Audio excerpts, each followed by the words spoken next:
Namatahan na naman ang barko ng Chinese Navy sa Bajo de Masinloc sa West Philippine Sea batay sa monitoring ng Philippine Coast Guard. Giit ng PCG, illegal yan at dapat maghain ng diplomatic protest ang Pilipinas laban sa China kaugnay nito. Sabi naman ng China, may karapatan silang magsagawa ng research sa Bajo de Masinloc. May unang balita, si Dano Tingpungko.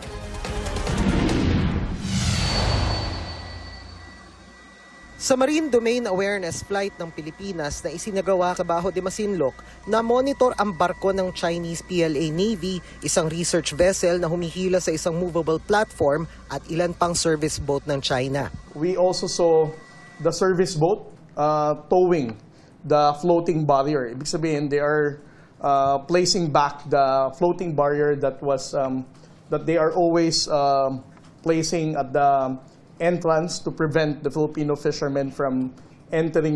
Na-monitor rin ng Philippine Coast Guard ang dilaw na buoy na unang namataan doon noong Oktubre. At isang itim na buoy at antenna-like structure at barko ng Chinese Coast Guard 25 nautical miles mula sa San Felipe, Zambales. The floating movable platform is being utilized by the Chinese research vessel in conducting an illegal marine scientific research inside Bajo de Masinloc. As to the real intent of the Chinese government, we still don't know. We have to go back in 1995. Ang sabi nila, when they took over Panganiban Reef, it was only an ordinary Filipino fishing, it's an ordinary fisherman shelter. And then right now, fast forward, it is now one of the biggest military base of the Chinese government. Nauna nang sinabi ng Chinese Embassy na nagsasagawa nga sila ng marine research sa Bajo de Masinloc sabay giit na naayon lang daw ito sa kanilang sovereign rights. Pero muling nilinaw ng PCG, labag ito sa UNCLOS at kailangan daw maghain ng diplomatic protest. It has always been concerning, the presence of the Chinese maritime forces. China doing an illegal MSR without the authority of the Philippine government means that they are violating our sovereignty and sovereign rights. We really need to, as what the DFA said, we really need to file diplomatic protest. Ayon kay maritime law expert Jay Batombakal, pinag-aaralan ngayon ng gobyerno ang paghahain ng pangalawang arbitration case laban sa China.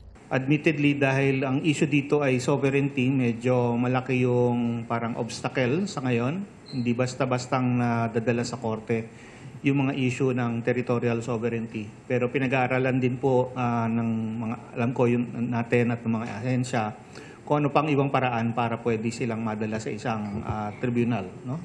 Pero para kay dating Solicitor General Francis Hardelesa, kung maghain nga ang gobyerno ng pangalawang arbitration case laban sa China, malaki ang tsansang maipanalo ito ng Pilipinas. Kasama si Hardelesa sa legal team ng gobyerno ng Pilipinas na naghain ng unang arbitration case ng bansa laban sa China sa Permanent Court of Arbitration noong 2013.